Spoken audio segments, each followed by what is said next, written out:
dia, enfim, sextou, né? Começamos agora mais uma edição do programa RF com você para todo o Brasil. E o tema do dia é o quê?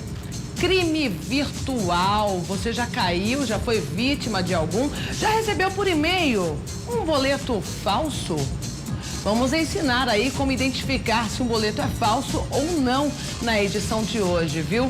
E olha, tem novo golpe na área pelo WhatsApp. Vamos ver um trechinho de uma reportagem especial. A minha foto, igualzinho até a forma a qual eu falava com a minha mãe, porém tudo escrito. E ela pedia essa quantia de dinheiro, R$ 1.500, para depositar na Caixa Econômica Federal. E minha mãe ficou, assim, com uma interrogação na hora. Porque eu tenho conta no Itaú, não é na Caixa. Bom, tá curioso para saber o que vai ver hoje aqui, né? Tudo que vai ver. Então, olha só. Crimes virtuais estão cada vez mais comuns. Os bandidos costumam aproveitar de dados da vítima disponíveis na internet. Especialistas alertam, devemos ter cuidado ao deixar detalhes da nossa vida expostos em redes sociais. Tem ainda a agenda cultural para você se programar para o final de semana. E as principais notícias do dia. O RF com você está apenas começando. E a previsão do tempo, como estará o clima no final de semana na sua cidade e o assunto do dia, né? Crime virtual. Você já recebeu algum boleto falso no seu e-mail? Hoje vamos ensinar como identificar aí um boleto falso aqui ao vivo, viu? O advogado estará aqui para esclarecer tudo sobre crime virtual. E olha, tem novo golpe na área. Golpe pelo WhatsApp. Vamos ver um trechinho.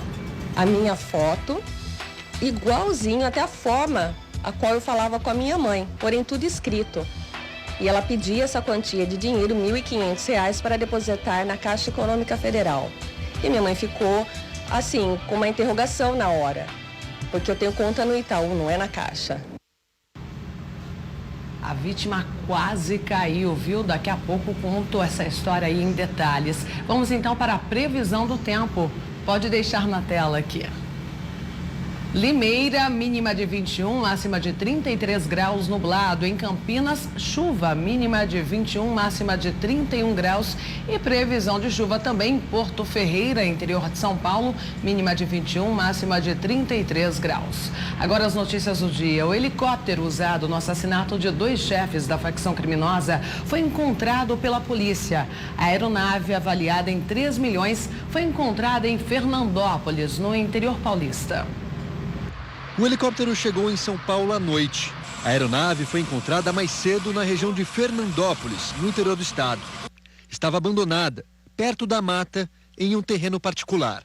O helicóptero apreendido foi usado pelo traficante Felipe Ramos Moraes para o transporte de 2 líderes da facção paulista, Rogério Jeremias de Simone, o GG do Mangue, e Fabiano Alves de Souza, o Paca, encontrados mortos no dia 15 de fevereiro. A aeronave estava a 2.600 quilômetros do Ceará, onde foram deixados os corpos.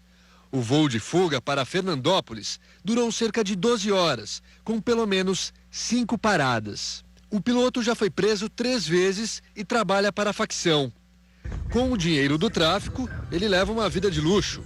Aqui, Felipe aparece na frente de uma de suas lanchas, a Só Emoções, avaliada em R$800 mil. Essa e mais uma embarcação foram apreendidas no Guarujá, litoral paulista. Mesma cidade onde ele tem um apartamento, no famoso edifício Solares. O mesmo onde fica o triplex que a Operação Lava Jato diz ser do ex-presidente Lula. Felipe e um outro piloto, também procurado pela polícia, transportavam todo mês cerca de 2 toneladas de cocaína. O jornalismo revelou esta semana com exclusividade que a aeronave foi comprada em setembro do ano passado pela empresa JM Administração de Bens e Imóveis, que pertence a um homem de 57 anos, considerado incapaz pela justiça. E 1,5 toneladas de cocaína pura foi encontrada no Rio de Janeiro. A polícia achou a droga com a ajuda de raio-x e cães farejadores. Dentro destes 2 contêineres, 1,5 toneladas de cocaína pura. O material foi apreendido em uma operação conjunta das polícias Federal, Civil, Guarda Portuária e Receita Federal no Porto do Rio.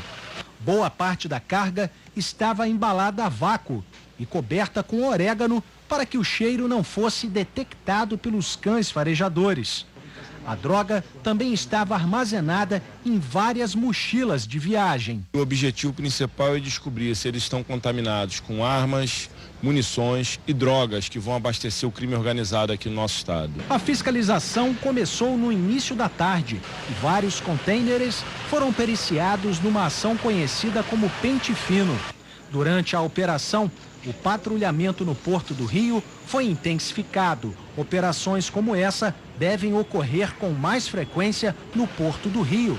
Um trabalho que colabora com a intervenção federal na segurança pública do estado. Vamos apurar qual a origem desse contêiner, qual o destino final, quem são os responsáveis pelo despacho aduaneiro, qual a empresa envolvida e vamos tentar identificar agora os verdadeiros responsáveis por essa carga, essa grande carga de droga aqui no Rio de Janeiro.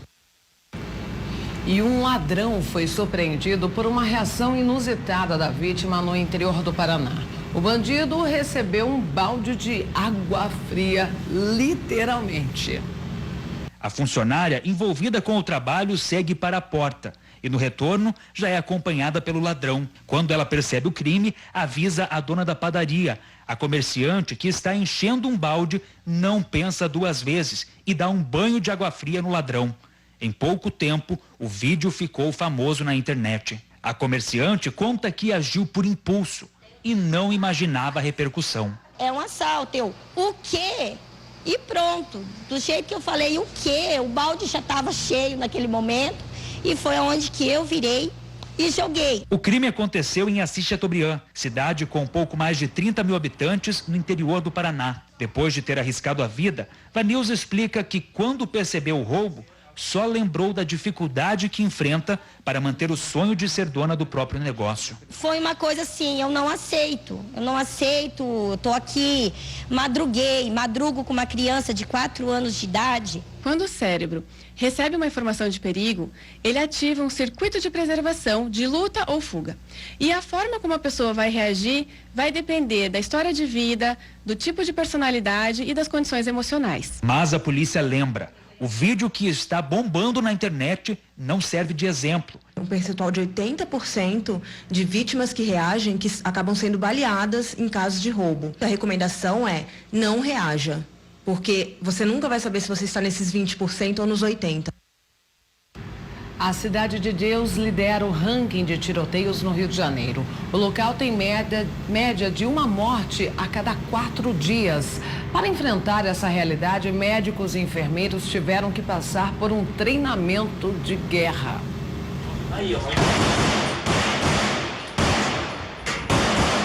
Mesmo num território dominado pelo medo, onde cenas como essa se repetem quase que todos os dias, o médico José Roberto não deixa de ir ao trabalho. É muito comum, quando eu tenho tiroteio aqui na praça, eu evacuar o pessoal, toda a recepção e ir para a sala de espera das consultas, ou mesmo sair da sala de consulta e vir aqui para trás da unidade, porque o tiroteio é muito intenso lá na frente. Com o crescimento da violência, a equipe teve que passar por treinamento comum a países em guerra. Desde 2015, a rotina na Cidade de Deus é assim. A cada 4 dias, pelo menos uma pessoa morre de forma violenta na comunidade. A gente saiu daquela situação onde a Cidade de Deus tinha sido pacificada, tinha recebido ali a possibilidade de uma melhora no histórico de violência desse bairro e que não se concretizou.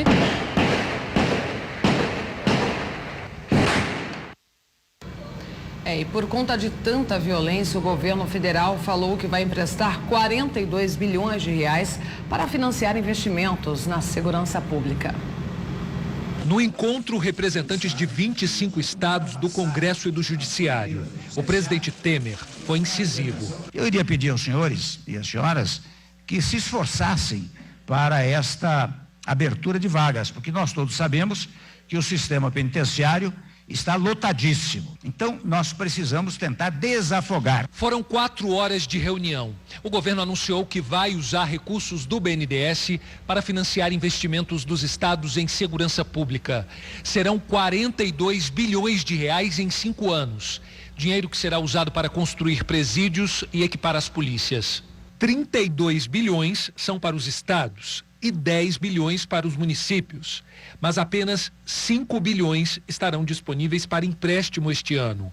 Os créditos sairão a partir de abril e só devem ser tomados até junho. A verba não poderá ser usada para pagar salários ou contratar policiais. A necessidade de recursos para custeio, de recursos para recursos humanos, não é? E certamente o financiamento do BNDES só permite para investimento. O projeto do Sistema Único de Segurança prevê a integração das polícias civil, militar, federal e rodoviária federal, Corpo de Bombeiros e Defesa Civil, o compartilhamento de informações entre estes órgãos e a padronização dos registros de ocorrência para melhorar a análise dos serviços de inteligência. Não ter contingenciamento de recursos nos traz, sem sombra de dúvida, a possibilidade de desenvolvermos ações, projetos, de fazermos equipamentos de polícias compatíveis com as necessidades de segurança do Brasil. Uma área de preservação ambiental equivalente a 2 estádios de futebol está sendo totalmente destruída por causa de invasões de um aterro sanitário. Isso está acontecendo no litoral do estado de São Paulo.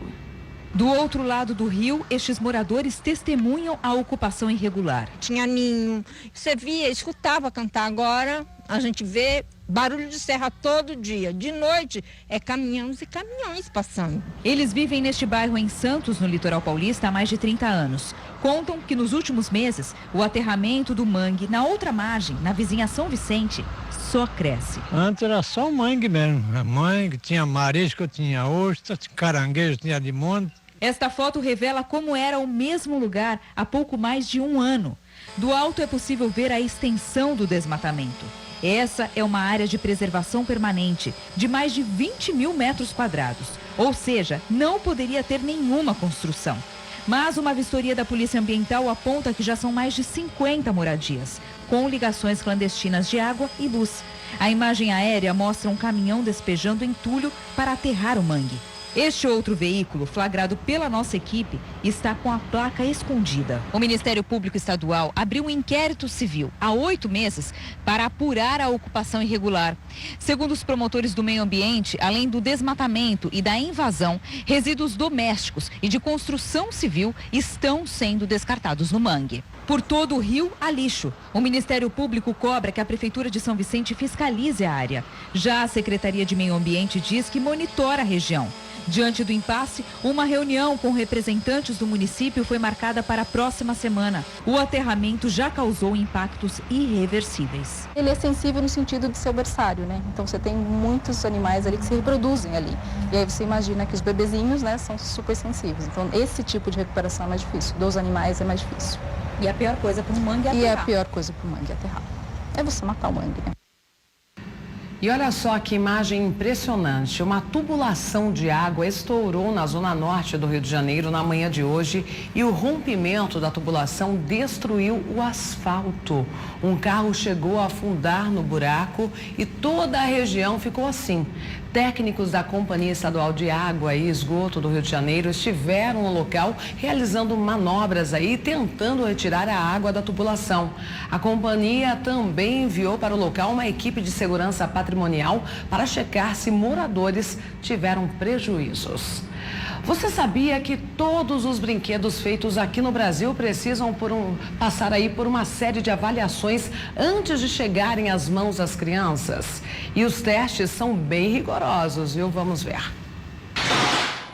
Testes de pancada, queda, torção, tração. Os brinquedos são submetidos até ao fogo. Mesmo sendo tecido, o material precisa ser resistente para queimar mais devagar. Antes de qualquer brinquedo chegar às mãos de uma criança, é obrigatório que ele tenha passado por uma avaliação. No país, são lançados cerca de 1.500 brinquedos por ano. todos precisam ser aprovados pelo Inmetro. Este é um dos laboratórios contratados pelo Instituto para fazer as simulações. Nós avaliamos os perigos de pontas agudas, de partes pequenas que a criança possa engolir, bordas que podem cortar a pele da criança. Os testes seguem regras que reproduzem a força de uma criança da idade a que se destina o produto. Eles também levam em conta as várias possibilidades de acidentes. Objetos usados por crianças menores de 3 anos passam por provas ainda mais rigorosas. No caso desse material emborrachado, os técnicos avaliam principalmente se ele se despedaça com facilidade. Apesar de ter esse partido, ele não gerou nenhuma parte pequena que a criança consiga colocar na boca, porque isso daqui não consegue passar pela traqueia da criança. É colocando o objeto em contato com substâncias ácidas, como as do nosso estômago, que dá para analisar se o produto é ou não tóxico para o organismo. Alguns corantes, por exemplo, liberam metais pesados, nocivos à saúde. Elas causam câncer e algumas outras substâncias também que nós analisamos, como por exemplo ftalatos, eles podem causar alterações neurológicas, mutações genéticas. Então, além do câncer, causam outras doenças. Depois de muito esticadas, queimadas e perfuradas, é que as amostras passam no teste e os brinquedos podem ir para as prateleiras. E sempre com a indicação em alguma parte do rótulo, com o símbolo do Inmetro e a faixa etária adequada. Sempre olho se tem um selo e mesmo assim ainda compro desconfiada, né? Ainda não sinto muita segurança, né? Porque tudo eles põem na boca. Branca sempre foi atenta. Conseguiu que a filha de 10 anos e o sobrinho de 11 passassem ilesos a acidentes com brinquedos. Agora eles são maiores, né? Mas pequenininhos, a gente sempre se atentava se tinha peças pequenininhas para soltar, se para caso de engolir, né? Alguma coisa, mas sempre a gente se atentou. Essas foram as principais notícias do dia. Bom, gente, daqui a pouco tem o assunto principal, crime virtual. Você já recebeu um e-mail aí, por e-mail, um boleto falso? Pode ser golpe, viu? Tem que estar atento. Cada vez mais frequente esse tipo de golpe. E tem um novo golpe também pelo WhatsApp. Vocês acreditam? Essa pessoa aqui quase caiu. Vamos ver. A minha foto, igualzinho, até a forma a qual eu falava com a minha mãe, porém tudo escrito. E ela pedia essa quantia de dinheiro, R$ 1.500, para depositar na Caixa Econômica Federal. E minha mãe ficou, assim, com uma interrogação na hora. Porque eu tenho conta no Itaú, não é na Caixa. E aí, tem alguma dúvida sobre crime virtual? Já caiu em algum golpe? Pode mandar para o nosso WhatsApp, 19-97102-4854. Pode mandar também a sua foto bem bonita, vou mostrar daqui a pouco. Enfim, sextou. E vamos falar das redes sociais da Rede Família? Vamos, já curtiu a nossa página no Facebook? Ainda não? Tá perdendo tempo, porque curtindo você pode acompanhar todas as entrevistas e as matérias especiais. Basta clicar em curtir, curtindo. Todo dia tem atualização, como você vê. Você pode compartilhar, curtir, comentar, fazer o que você bem entender. Estamos no Instagram também, essa rede social que eu tanto amo e acompanho, né? @canal Rede Família. Nos segue lá, não perde tempo não. E temos a hashtag criada para você. Se você for postar qualquer conteúdo, escreve essa hashtag. Hashtag RF com você, desse jeito que escreve, viu? Assim fica mais fácil de localizar aí o seu comentário, a sua postagem. E pode me mandar fotos sim, assistindo aqui o RF com você para o nosso WhatsApp. A dúvida também, pergunta, tudo aqui no WhatsApp, 1997-102-4854. Falando em foto, vamos para algumas participações, pode colocar na tela. Beijão para o Augusto, Eduarda e Sofia. Rodolfo Fernandes, Rio Grande do Norte. Super beijo para a família. O Daniel, aqui de Piracicaba, interior paulista. Beijão, Daniel. Vênia de Buritis, Minas Gerais. Super beijo para você, ótimo final de semana. Antônio Carlos de Piquet Carneiro, Ceará. Temos mais participações? Essas foram as primeiras, você pode então mandar a sua selfie, viu? Coloca novamente o WhatsApp na tela, produção, para quem quiser mandar a foto. Nunca esqueça do seu nome e também a cidade, ok? 19-97102-4854. Vamos então ao tema do dia. Você vai conhecer agora um caso recente, aconteceu na minha rua, inclusive. Eu conheço as vítimas, um criminoso, gente, usou um aplicativo de celular para tentar aí aplicar um golpe e quase a vítima caiu, viu? Vamos ver. Marielle, eu estou aqui com a Anne. Ela também foi vítima de um crime virtual, no caso dela, através daquele aplicativo de mensagens. Anne, como aconteceu? Conta pra gente. Tudo aconteceu quando a minha mãe ligou desesperada, dizendo assim pra mim: Anne, pra que você quer esse dinheiro? Essa quantia? Eu, mãe, que quantia? Não sei. Ela falou: não, você mudou o seu chip do WhatsApp. Escreveu para mim que estava desesperada, porém estava trabalhando e não dava para explicar no momento. Falei: mãe, eu não mudei meu chip, nada. E aí ela ficou desesperada, eu corri até o centro, que ela já tinha sacado o dinheiro, né, para fazer o depósito. Mas alguma coisa nela mexeu, porque eu não tenho conta na Caixa Econômica Federal. E ela falou: não, tem que ser na Caixa Econômica Federal. E ela falou: não, tem que tentar falar. E justo no momento, realmente, ela não estava conseguindo falar comigo. E ela ligou no meu telefone fixo da minha casa e ela conseguiu, graças a Deus. Fui até ela no centro e para poder buscá-la, que eu fiquei com medo também que pudesse ter alguém aguardando ela. Ou seja, uma pessoa pegou a sua foto, né, Anne, nas redes sociais, colocou nesse aplicativo de mensagens e também pela rede social ela conseguiu o número da sua mãe, do celular da sua mãe, e mandou uma mensagem pedindo uma quantia em dinheiro como se fosse você. Sim, foi exatamente isso, como fosse eu. A minha foto, igualzinho, até a forma a qual eu falava com a minha mãe, porém tudo escrito. E ela pedia essa quantia de dinheiro, R$ 1.500, para depositar na Caixa Econômica Federal. E minha mãe ficou, assim, com uma interrogação na hora. Porque eu tenho conta no Itaú, não é na Caixa. Ou seja, a sua mãe descobriu, conseguiu falar com você, mas se ela não tivesse te ligado, provavelmente ela teria depositado o dinheiro na conta deste ladrão. A gente pode dizer assim. Ela me ligou, ela quis falar comigo pessoalmente, não só pelo WhatsApp. E foi a sorte, que ela não depositou esse dinheiro e eu consegui buscá-la no centro da cidade para não ocorrer, né, esse depósito. A partir de agora vocês estão tomando mais cuidado, quanto às redes sociais, quanto a essas conversas nesse aplicativo de mensagem? Sim, estamos tomando cuidado. A sorte é que a minha mãe, ela é muito receosa. Ela é uma pessoa, assim, muito cuidadosa, porque senão ela teria depositado naquela ânsia de fazer logo que eu estava pedindo, porque a pessoa ela estava sendo muito assim, perturbadora, dizendo que era muito urgente, que era uma coisa que ela não podia me contar naquele momento, né? Então ela foi cuidadosa em falar comigo pessoalmente. E a partir de agora, nós também falamos assim: olha, vamos ter uma sigla entre a gente, porque isso foi, né, um dos casos, pode vir mais até, e com a gente mesmo, né? E no Facebook também, gente, tomem cuidado, não fica colocando lá o número do telefone, que o número do telefone da minha mãe tava lá, o meu também, devido que eu trabalho, né? Então, enfim, a gente tem que ter uma sigla com nossos familiares. Prestar atenção e tomar cuidado mesmo. A gente está vendo algumas imagens agora da conversa, porque você deixou registrada toda a conversa. Você chegou a procurar a polícia? Você sabe de outros casos que aconteceu da mesma forma que esse?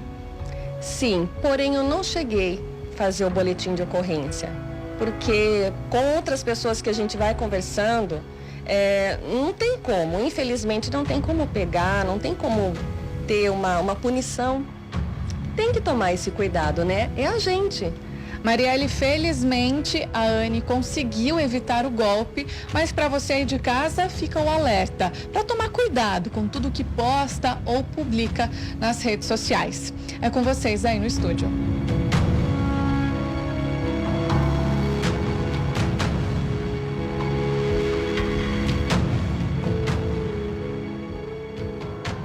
Obrigada, Anne, pela entrevista. Ainda bem que não caiu no golpe, mas foi quase, né? Para falar sobre esse assunto, o advogado Otávio Breda já está aqui comigo.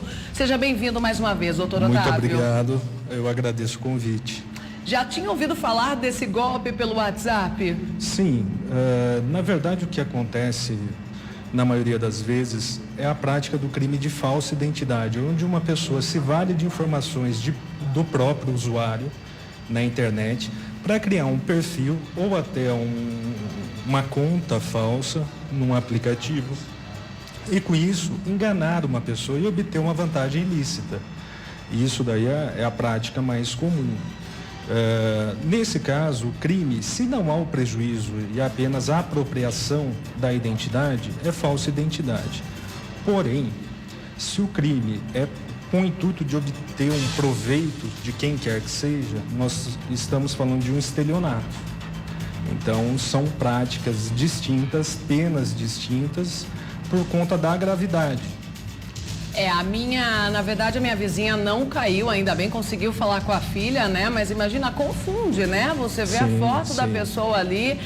A minha vizinha até disse, Marielle, o golpista, o suposto golpista, falava como a Anne realmente fala comigo no WhatsApp. Toda gentil, né? Com palavras doces. Então, realmente, os golpistas, eles sabem quem ali atingir, né, doutor? Sem dúvida, eles têm conhecimento do perfil daquela pessoa. Né? Um crime desse, ele nunca é praticado sem estudar a vítima. Sempre tem um estudo. Para isso, aonde que ele vai se socorrer? Nos próprios perfis que a pessoa mantém, no LinkedIn, no Facebook, no Instagram. Ele vai estudar, verificar quem são as pessoas de contato, aquelas que seriam do convívio mais assíduo deles. E com base nisso daí ele arquiteta uma forma de obter a vantagem. Até um alerta aí para você, né? Rede social, como está a informação pessoal que você tem aí no seu Facebook, por exemplo? O telefone está exposto? Entra lá no aplicativo agora mesmo, não deixa para depois não. Tem como deixar escondido o número do telefone, por exemplo, ou nem colocar, né, doutor? Sim, é possível ocultar os dados pessoais daquela pessoa que acessa a rede social. O que o Facebook desenvolveu recentemente é uma forma de duplo cheque. Há uns 2 meses atrás, ele vem solicitando para que você informe os dados do seu telefone, porque se ele verifica que um acesso é de um lugar desconhecido, é fora do padrão de horário que aquele internauta acessa, que aquele perfil acessa, manda um alerta. Ele manda um alerta para o seu celular e você confirma. Daí é um duplo cheque. Por quê? É interesse também das empresas, das redes sociais, que não sejam difundidas essas práticas ilícitas. Bom, e a gente vê que os crimes estão ficando cada vez mais modernos, né? Seguem aí a tecnologia. Se os golpistas utilizassem essa inteligência toda para fazer o bem, o país seria bem melhor, né, doutor? Sem dúvida, não é mesmo? Teríamos uma evolução muito grande. Há muito tempo a gente vem noticiando aí vários tipos de golpes, cada vez é um novo tipo, né? Antes, lembra do envelope do caixa eletrônico, por exemplo? Sim. Né? Que eles deixavam uma linha, puxavam. Exatamente. Gente, é uma engenharia sensacional, não é mesmo? Obter uma vantagem indevida, de qualquer forma e a qualquer custo, né? O que acontece, na verdade, é uma migração do meio físico, dos estelionatários, né? Que antes praticavam esses crimes na porta do banco, na sua casa, via telefone.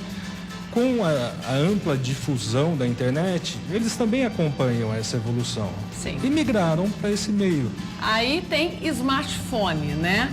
Aí, gente, precisa estar em alerta aí, porque senão é vítima mesmo. E os idosos, infelizmente, são as principais vítimas, né, doutor? Sim.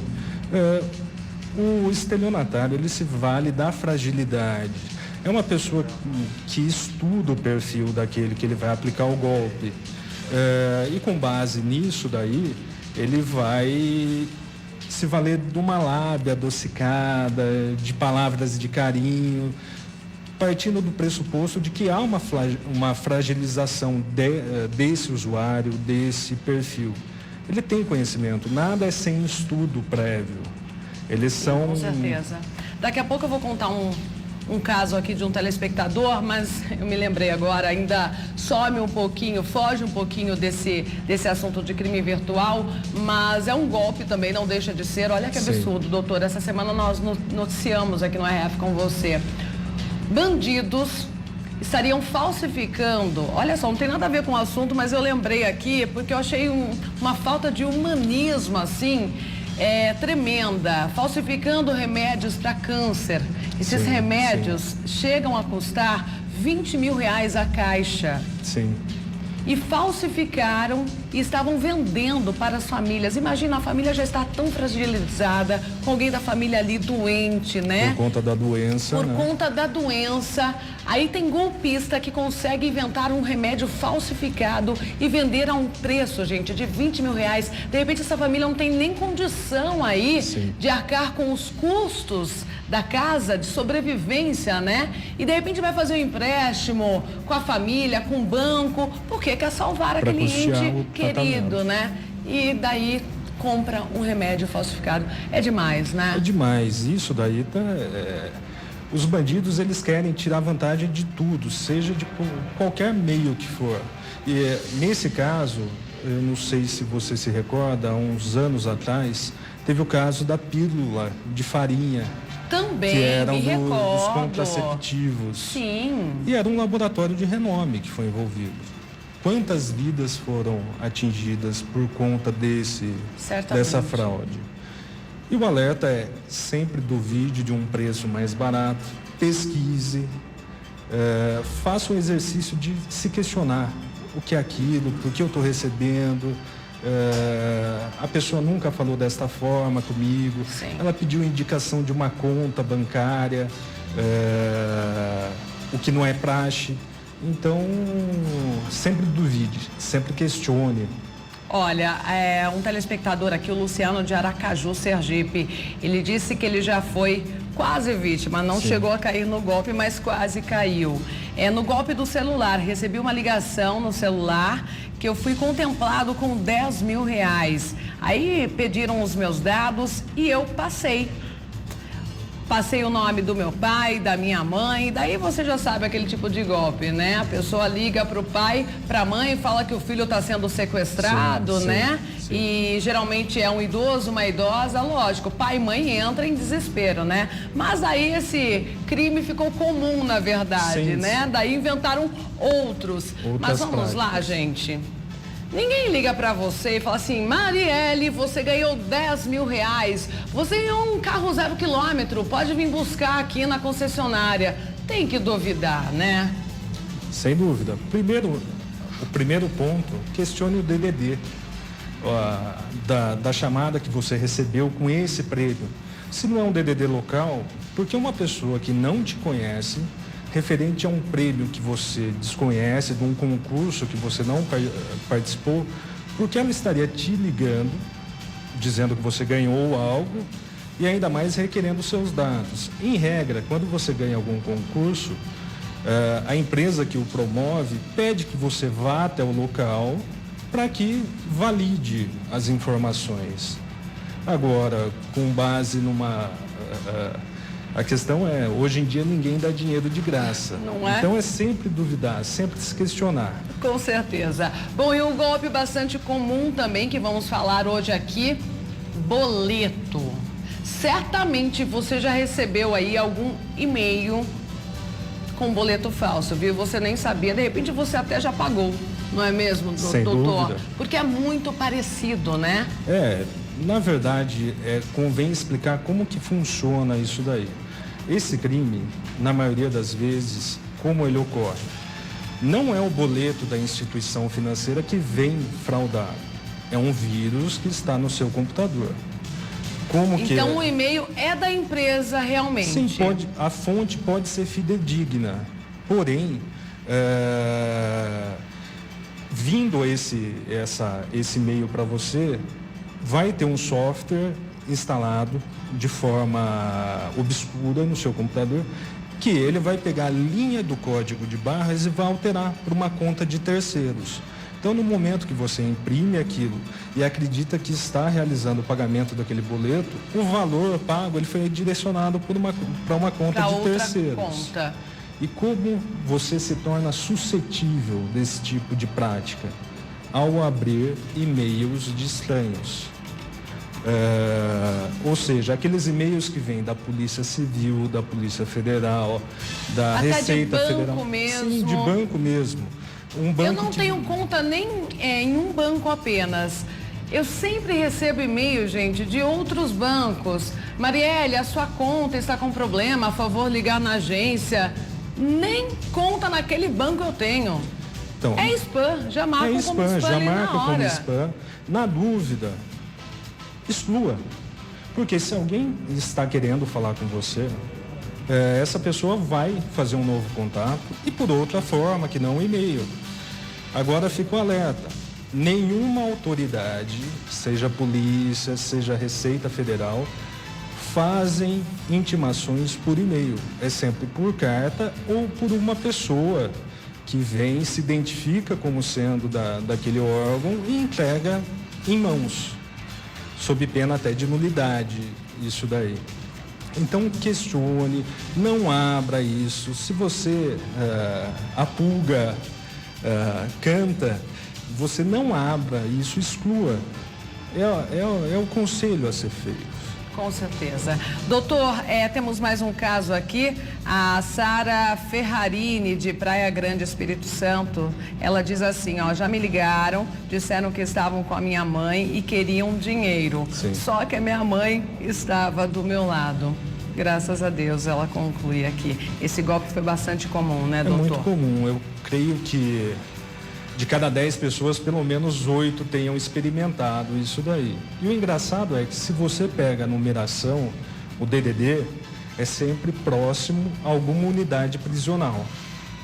Doutor, daqui a pouco então a gente vai mostrar os boletos. Perfeito. Né? Para a pessoa identificar, a gente vai ensinar como identificar um boleto, se ele é falso ou se ele é verdadeiro. Vamos mostrar aqui na tela para vocês, viu? Ainda falando só sobre esse caso de sequestro, uma vez um conhecido me contou esse caso, ligaram para ele também, a filha estava do lado, né? Sim. Ele virou para os bandidos e falaram assim, tá com a minha filha?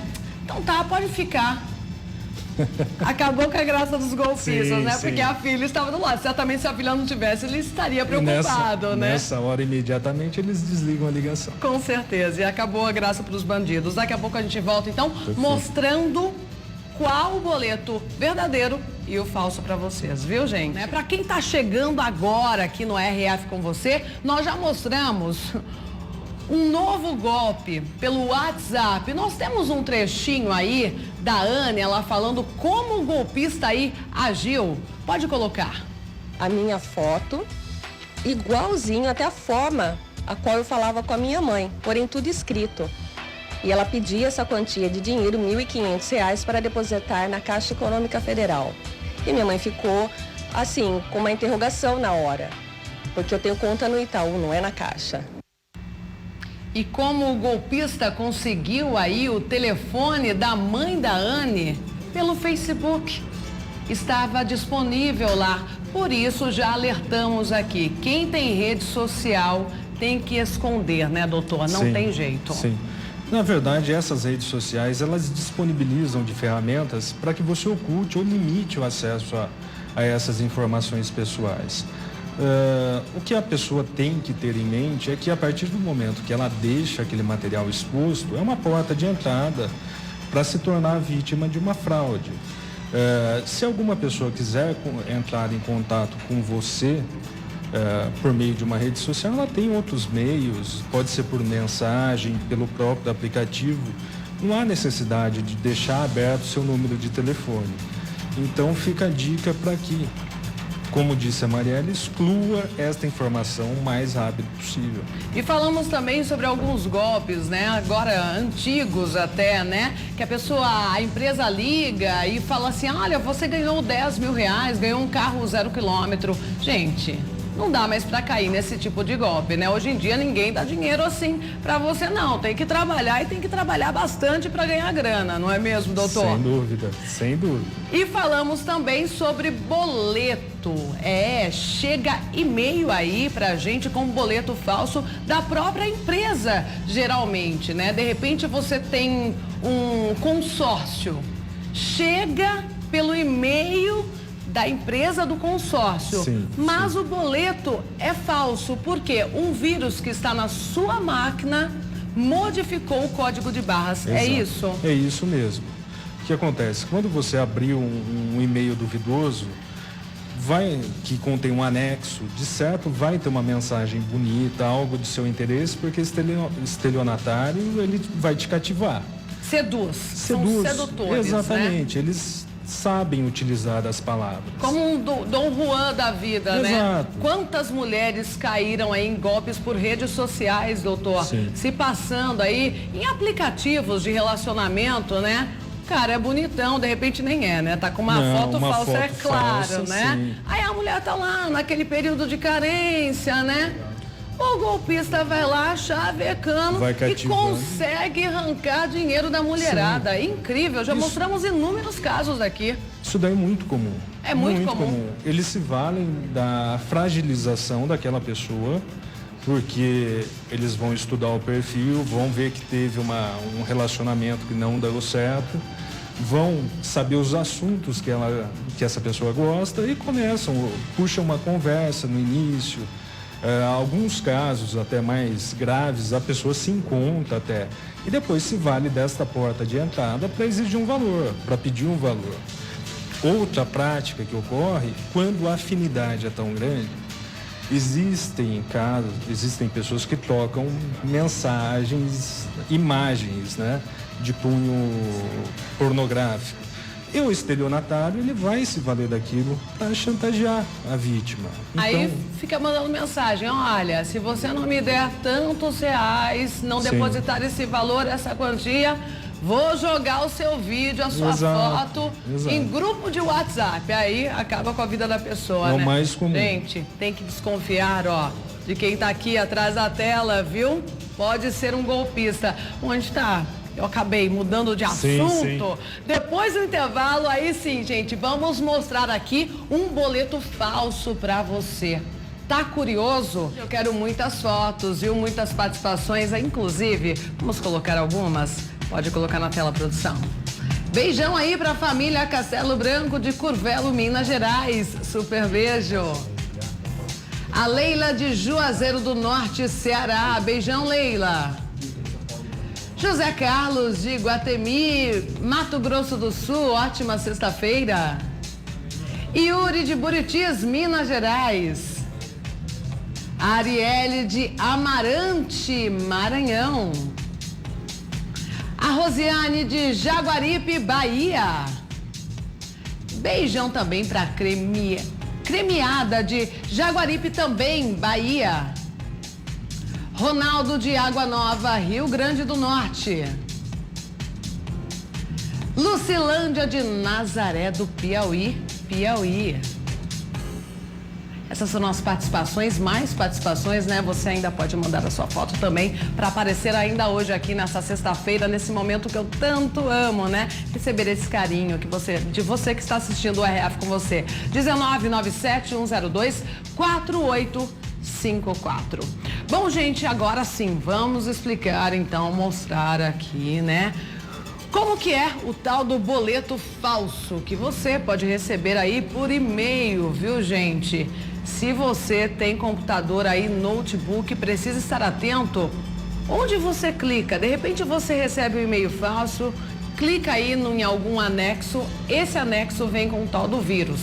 Daí você recebe boleto, e o boleto é sim verdadeiro, né, doutor? Sim. Mas aí o vírus, no momento, já muda aí o código de barras. Exatamente. Né, e passa a ser falso.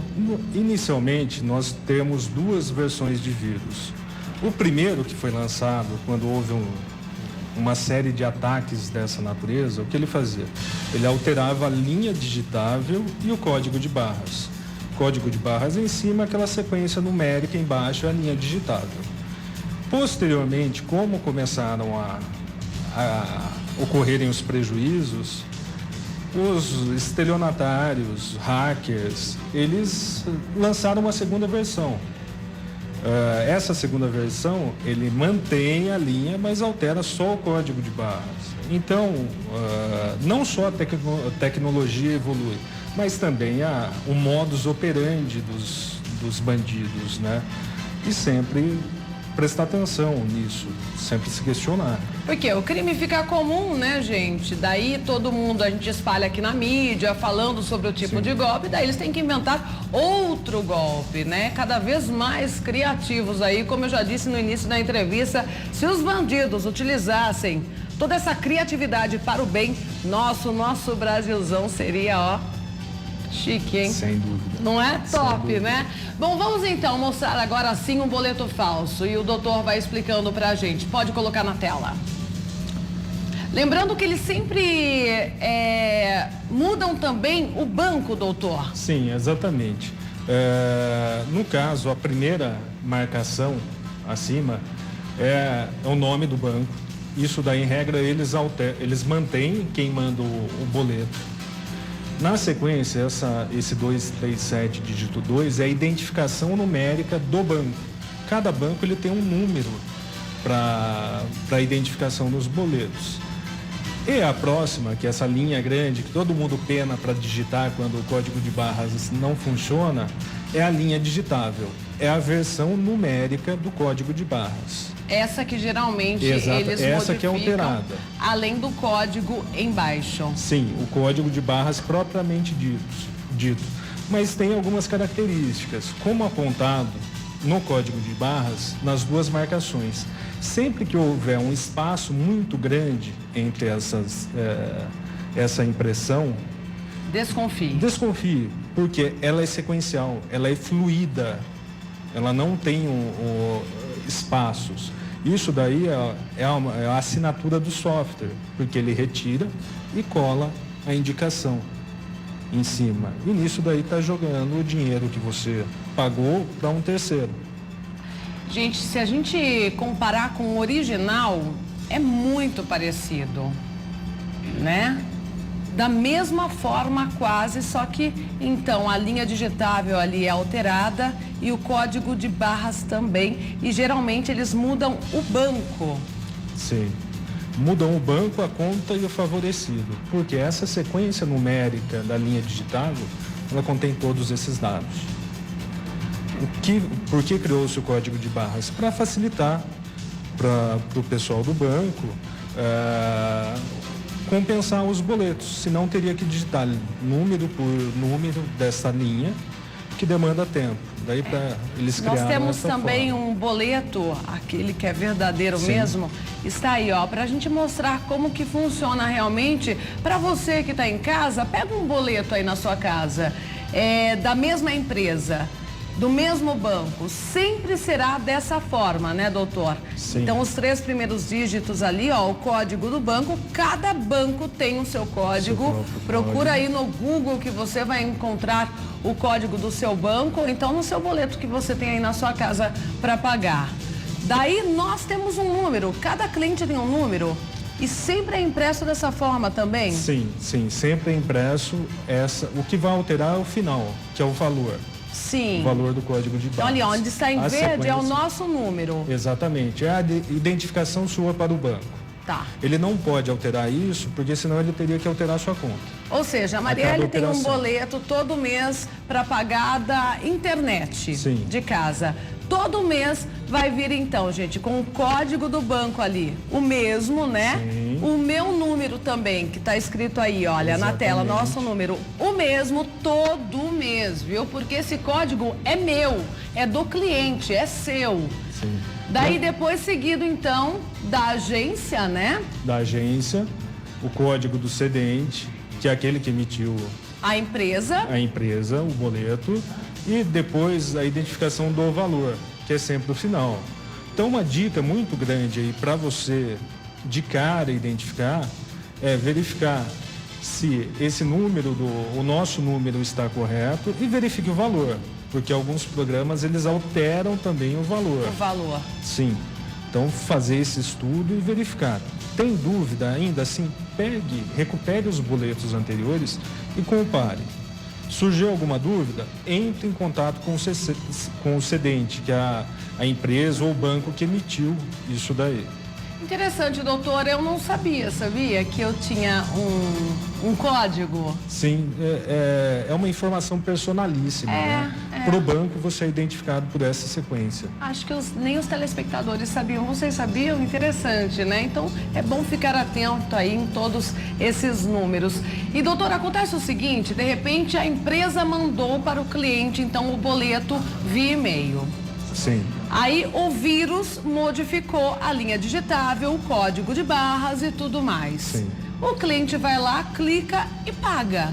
Só Perfeito. que pagou para golpista. O dinheiro foi para a conta do golpista, né? Do criminoso. Sim. E daí? O cliente, como fica? Vai ter que pagar novamente ou não? Tem como ele recorrer aí? Infelizmente, aí ele vai amargar o prejuízo num primeiro momento. Por quê? A responsabilidade pela alteração, pelo ilícito, ocorreu no computador do usuário e não no computador do banco. Para o banco, o boleto veio formalmente perfeito. O banco, a empresa, não tem nada a ver com isso, né? Não tem nada a ver. Daí o vírus, ele está instalado no computador do usuário, ele faz a alteração, o usuário vai, paga a conta e direciona o valor para a conta de terceiro. Como reaver esse valor? Num primeiro momento ele vai ter que pagar 2 vezes, porque senão ele vai amargar aí com uma conta não paga. Posteriormente, é buscar a autoridade policial.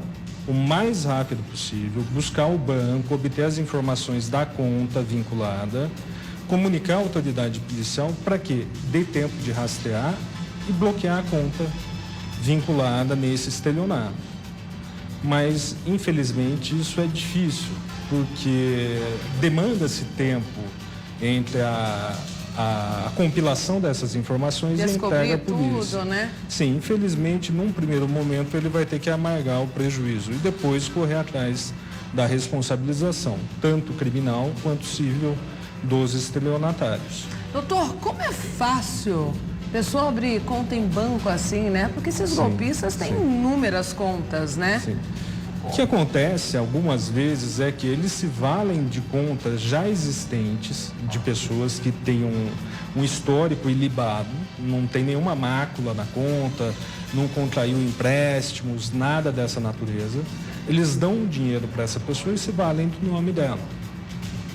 Eles não precisam se apropriar dos dados de uma pessoa, ir até uma agência com documento falso e abrir uma conta. Não, é muito mais fácil falar, olha, eu vou te dar R$1.000, você me empresta a sua conta, me dá os cheques, me dá o cartão e eu vou movimentá-la por um período. E nesses casos, é culpado tanto aquele que forneceu a conta quanto o estelionatário. De repente a pessoa fornece aí de boa fé, né, para ajudar um amigo e acaba caindo no golpe também, né? Exatamente. E respondendo pelo crime. Exatamente. Doutor, seguindo então aí com crimes virtuais, vamos explicar agora como os gigantes aí da internet, Facebook, Google, rastreiam dados de usuários para ganhar dinheiro. Vamos ver.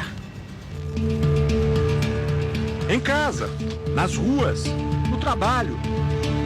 Você está sendo vigiado e nem percebe. A ferramenta da espionagem são empresas que passaram a fazer parte da vida dos brasileiros. Os gigantes da internet, o Google e o Facebook.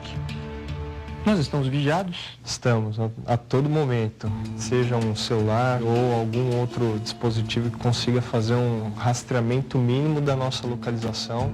Todos esses dados podem estar sendo utilizados por alguma empresa para tirar algum tipo de proveito dele. Isso acontece de várias maneiras. Quando você acessa seu perfil no Facebook, por exemplo, está dando a ele informações sobre você mesmo. É fácil demonstrar como isso acontece. Ao fazer uma busca inocente, você deu uma informação que serve para alguém ganhar dinheiro. Isso porque ao se cadastrar no Facebook, a empresa descobre seu nome, e-mail, fotos, preferências. O site cria uma base de dados comercial sem você perceber. E a empresa lucra em cima disso.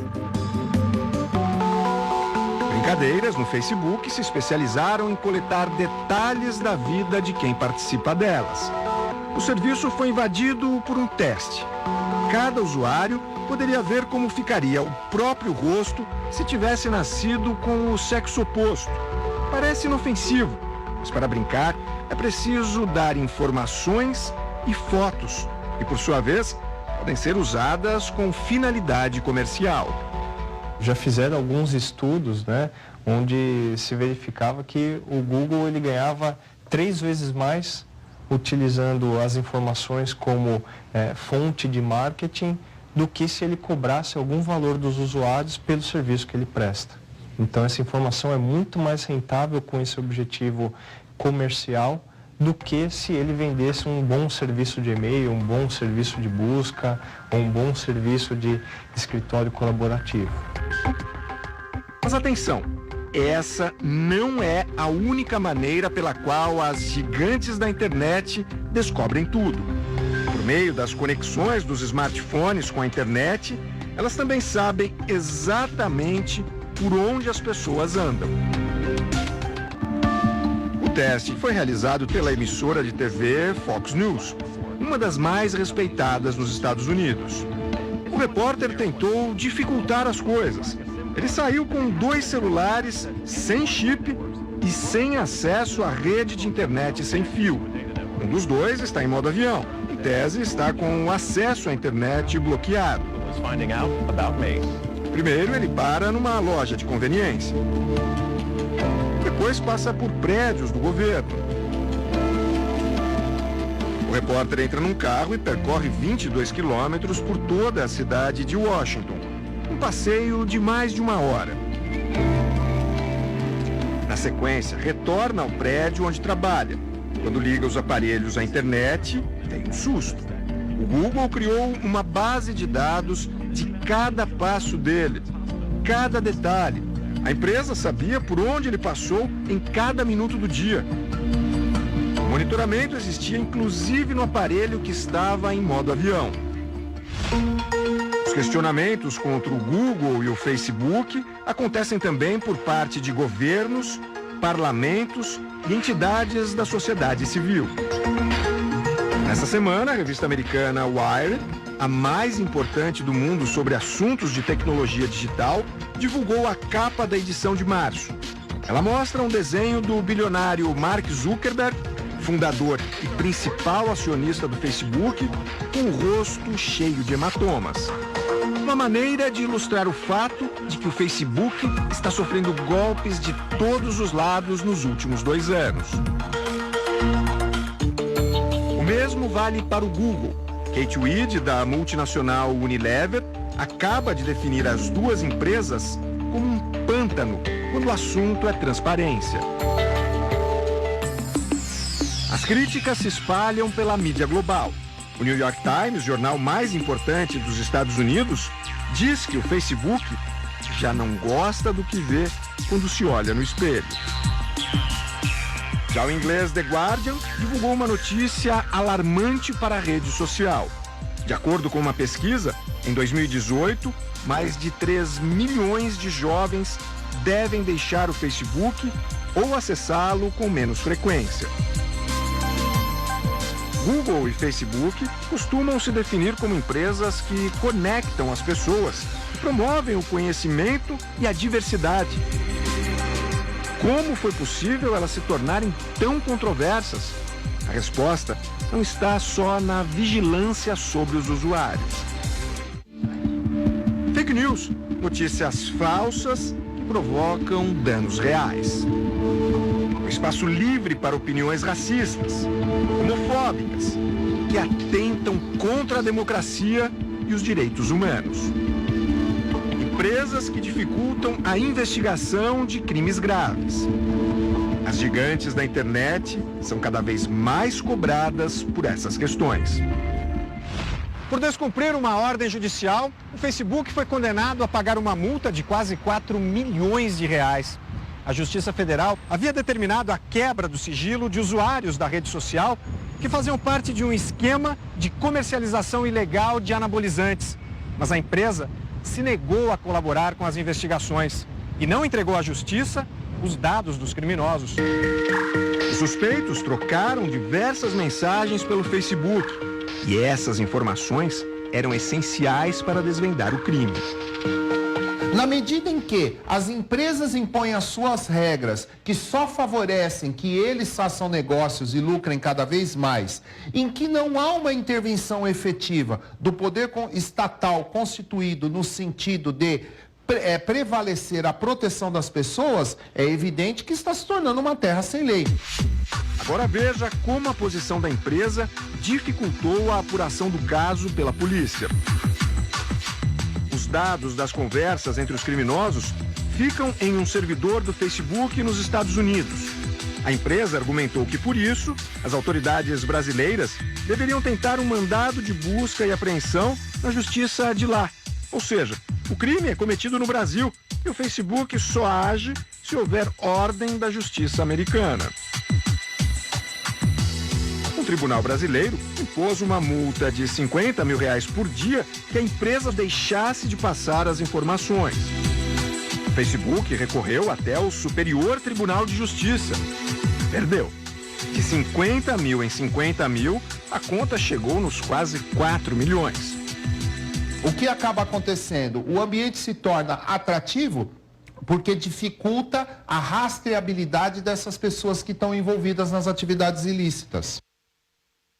É muito fácil de ser rastreado hoje em dia. Quer privacidade? Não tenha rede social, fique longe da tecnologia, mas é impossível hoje em dia, né? A gente trabalha com isso, né, doutor? Sim, com a evolução da internet, dos meios de comunicação, isso daí está mais presente na nossa vida. Você tem um smartphone de última geração ou algo mais simples e tem acesso em qualquer lugar, praticamente. E nisso daí, algumas empresas podem estar se valendo dos seus dados pessoais. Facebook, por exemplo, quando você abriu sua conta ali, tinha um termo para você aceitar. Você leu? O termo é longo, né? Eu sei. Né, doutor? Sim, sem dúvida. E nesse é extenso. termo que tem ali escondidinho a frase que você está cedendo sim os seus dados.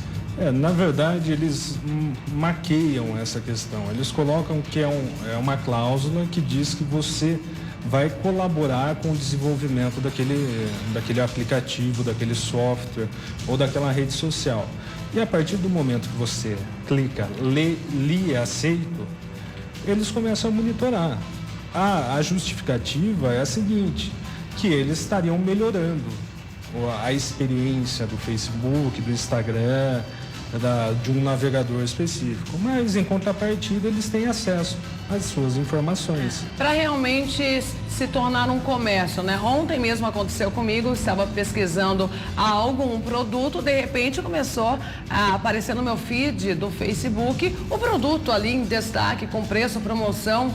Nossa, é até estranho, na verdade, né? A gente pensa no início, que coincidência, mas não. Meus dados foram rastreados ali. Então, última dica então, como fazer para evitar tudo isso? Manter a máquina sempre formatada, doutor? Manter o antivírus sempre atualizado. Havendo dúvida de e-mails, exclua, sem questionar, não seja curioso.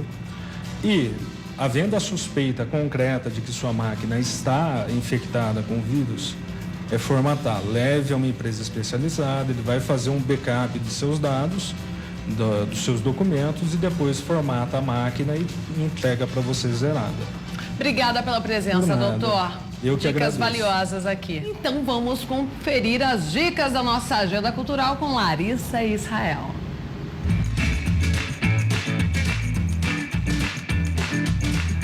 E a nossa agenda está recheada de boas atrações para você curtir esses dias de folga. Final de semana começa com o show do Rapa em São Paulo. A apresentação será logo mais no Espaço das Américas. Hoje também é dia de curtir o melhor do rock nacional com a banda Jota Quest. Os mineiros se apresentam logo mais na cidade de Araxá. Indo em Sorocaba, desembarcam em Ibiúna, cidade do interior de São Paulo. Os músicos sobem ao palco do Santa Viola e prometem fazer um grande show com o melhor repertório do sertanejo universitário. Se você é dessa região, mas prefere música raiz, pode aproveitar o show de Chitãozinho e Chororó. A consagrada dupla divide ainda o palco com Bruno e Marrone. A parceria de sucesso leva o nome de clássico, já que durante o show eles recordam juntos grandes sucessos que marcaram a carreira de ambos. Sem dúvida será um grande show. Curioso para saber onde será essa super apresentação? Então anota aí. O show será na cidade de Paranavaí, no Paraná, no sábado. E no domingo tem show de Ana Vitória.